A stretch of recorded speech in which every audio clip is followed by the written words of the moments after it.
ರೈತರ ಹಿಡುವಳಿ ಜಮೀನುಗಳಿಗೆ ಹೋಗುವಂತಹ ರಸ್ತೆಯ ಮುಖ್ಯದ್ವಾರದ ಮುಂಭಾಗದಲ್ಲಿ ಸ್ಮಶಾನಗಳಿಗೆ ಹೋಗುವ ರಸ್ತೆಯಲ್ಲಿ ಶಾಂತಿಧಾಮವೆಂದು ಗ್ರಾಮ ಪಂಚಾಯಿತಿ ಸದಸ್ಯ ಶ್ರೀನಿವಾಸರೆಡ್ಡಿ ಅವರು ನಾಮಫಲಕದ ಕಟ್ಟಡವನ್ನು ನಿರ್ಮಾಣ ಮಾಡಲು ಹೊರಟಿದ್ದಾರೆ.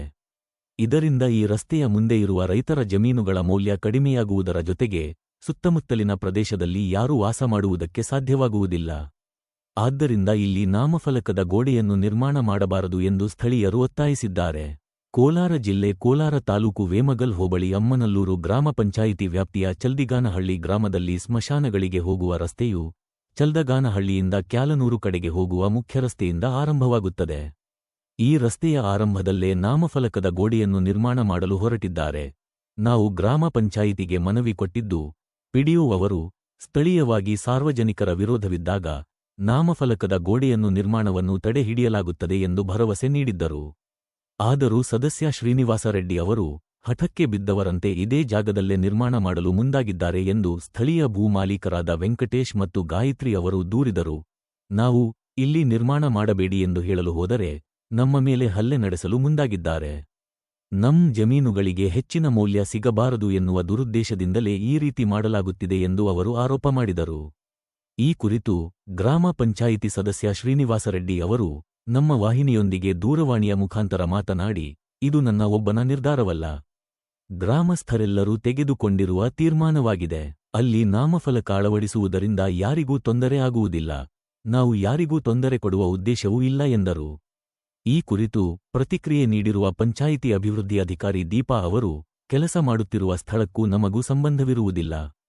ಕೆಲಸದಲ್ಲಿ ಲೋಪವಾಗಿದ್ದರೆ ನಾನು ಪ್ರತಿಕ್ರಿಯೆ ನೀಡುತ್ತೇನೆ ಎಂದರು. ಸ್ಥಳಕ್ಕೆ ವೇಮಗಲ್ ಪೊಲೀಸರು ಭೇಟಿ ನೀಡಿ ಪರಿಶೀಲನೆ ನಡೆಸಿ ಎರಡೂ ಕಡೆಯವರು ಠಾಣೆಗೆ ಬರುವಂತೆ ಸಲಹೆ ನೀಡಿದರು. ಎನ್ ಭಾಸ್ಕರ್ ಬಾಬು ಜೊತೆ M Muninarayana, SPM news, Kolar. Chaldiganahalli M Gayatri ಅನ್ನೋ ಹೆಸರಾಗಿ ಜಮೀನಿದೆ ನಮ್ಮದು. ಇಲ್ಲಿಂದ 100 ಮೀಟ್ರಲ್ಲಿ ಇಲ್ಲಿ ಬಂದು ಊರು ಗ್ರಾಮಸ್ಥರು, ಊರು ಮೆಂಬರ್ಸ್ ಬಂದು ಮಶಾಣದ್ದು ಆರ್ಚ್ ಕಟ್ಟಬೇಕು ಅಂತ ವ್ಯವಸ್ಥೆ ಮಾಡ್ಕೊಂಡಿದ್ದಾರೆ. ಪಿ ಡಿ ಅವರು ಅವರೆಲ್ಲನೂ ನಿನ್ನೆ ಗಂಟೆ ಸ್ಟಾಪ್ ಮಾಡಿದ್ದಾರೆ. ಯಾವುದು ಮಾಡಬಾರ್ದು ನೀವು ಕೆಲಸ ಅಂತ ಪಿ ಡಿ ಅವರೆಲ್ಲ ಸ್ಟಾಪ್ ಮಾಡಿ ನಮ್ಮ ಹತ್ರ ಆಲ್ರೆಡಿ ರೆಕಾರ್ಡ್ಸು ಇದೆ.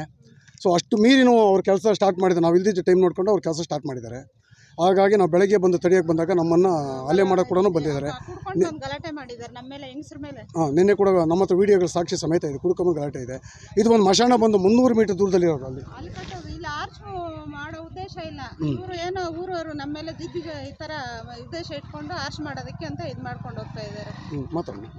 ಮಾತಾಡಿ.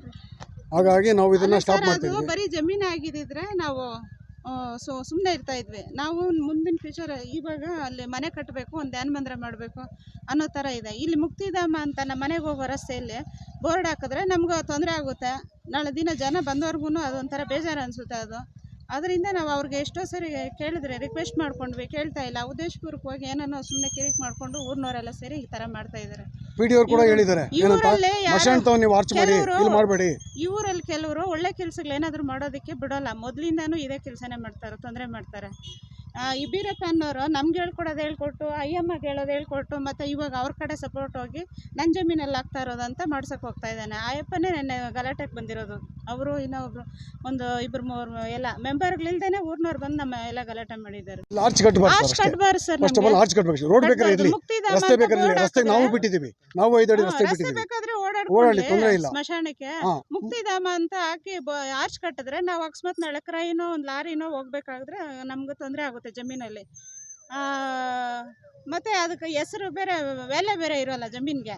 ನಮ್ದು ಒಂದು 5-6 ಜಮೀನುಗಳಿದೆ, 5-6 ಜನದ್ದು ಎಲ್ಲರಿಗೂ ತೊಂದರೆ ಆಗ್ತದೆ. ಇವ್ರು ಮುಕ್ತಿಧಾಮನ ಒಂದು ಬೋರ್ಡ್ ಹಾಕ್ಬಿಟ್ಟು ಗೇಟ್ ಹಾಕ್ಬಿಟ್ಟು ಬೀಗ ಹಾಕ್ತಾರಂತೆ. ಹಾಕ್ತಿವಿ ಅಂತ ಹೆಣ ಬಂದ ಮಾತ್ರ ಬೀಗ ತೆಗಿತೀವಿ ಅಂತ ಹೇಳ್ತಾರೆ ಊರ್ನವ್ರು ಹೇಳೋದು. ಹೆಣ ಬಂದ ಮಾತ್ರ ಬೀಗ ತೆಗಿತೀವಿ, ಅದ್ರಿಗೂ ಗೇಟ್ ಹಾಕಿ ಬೀಗ ಹಾಕ್ತಿವಿ. ನಾವು ಮಾಡ್ಕೊಂಡಿರೋದು ನಮ್ಮ ಮಶಾಣಕ್ಕೆ. ನಾವು ಜಮೀನು ನಿಮ್ಗಲ್ಲ, ನಿಮ್ಮ ಜಮೀನುಗಳಿಗಲ್ಲ ನಾವು ಮಾಡಿರೋದು ರಸ್ತೆ. ನಾವು ಮಾಡಿರೋದು ಸ್ಮಶಾನಕ್ಕೆ. ಹಂಗಾದ್ರೆ ನಾವು ಗೇಟ್ ಇಟ್ಟು ಬೀಗ ಹಾಕ್ತಿವಿ. ನಾವು ಮಶಾಣಕ್ಕೆ ಮಾತ್ರ ರಸ್ತೆ ಮಾಡಿರೋದು, ನಿಮ್ಗಲ್ಲ ಅಂತ ಹೇಳ್ತಾರೆ. ಭೇಟಿ ಮಾಡಿದ್ವಿ, ಅವ್ರು ಕೂಡ ಭರವಸೆ ಕೊಟ್ಟವ್ರೆ. ನೀವು ಅಬ್ಜೆಕ್ಷನ್ ಆದ್ಮೇಲೆ ಮಾಡೋದು ಬೇಡ, ಇಲ್ಲಿ ನಾವು ಮಶಾನ ಮಾಡಬೇಕು ಅಂತ ಹೇಳಿದ್ವಿ. ಜೈನು ಮತ್ತೆ ಪಿಡಿಒ ಹೇಳಿದ್ರು, ನಿಮ್ ಯಾರ್ದು ಜಮೀನುಗಳವ್ರದ್ದು ಅಬ್ಜೆಕ್ಷನ್ ಇಲ್ಲ ಅಂದ್ರೆ ಕಟ್ಟೋಕೆ ಹೇಳಿದೀವಿ ನಾವು. ನಿಮ್ದು ಅಬ್ಜೆಕ್ಷನ್ ಇದ್ರೆ ಕೆಲಸ ನಿಲ್ಸ್ರಿ ನೀವು ಅಂತ ನನಗೆ ಒಂದು ಇದು ಮಾಡ್ಕೊಟ್ಟಿದ್ದಾರೆ. ಗಾಯತ್ರಿ ಸರ್.